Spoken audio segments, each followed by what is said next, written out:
Once upon a time, in a cozy little cottage nestled in the heart of a quiet village, there lived a kind and gentle old lady named Mrs. Jenkins.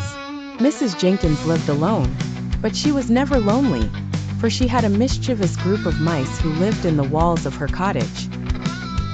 The mice, led by a clever and resourceful leader named Scamper, would often sneak out of their hiding places to explore the cottage and sniff out tasty crumbs and treats.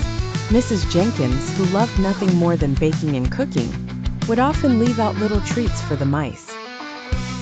One day, as Mrs. Jenkins was busy in her kitchen, she heard a faint rustling sound coming from the walls.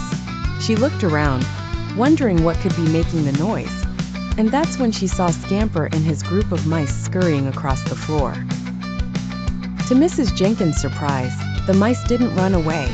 Instead, they seemed to be trying to communicate with her. Scamper, the brave leader, even stood up on his hind legs and began to squeak and chirp in a language that Mrs. Jenkins couldn't understand.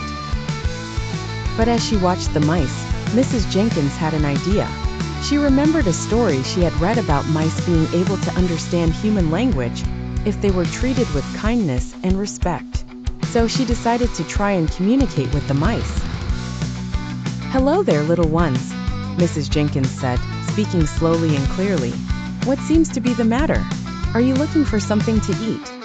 To her amazement, Scamper and the mice seemed to understand her. They squeaked and chirped in response.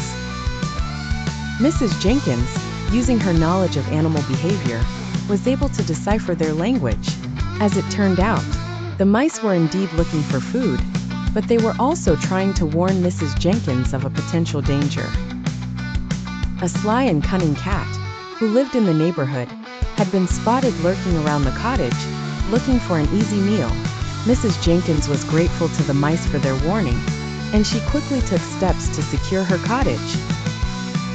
From that day on, Mrs. Jenkins and the mice became the best of friends. They would spend hours talking and laughing together, and Mrs. Jenkins would make sure to leave out tasty treats for her furry friends. As for Scamper and the mice, they learned that even the most unlikely of creatures could become the closest of friends, if only they were treated with kindness, respect, and a willingness to listen.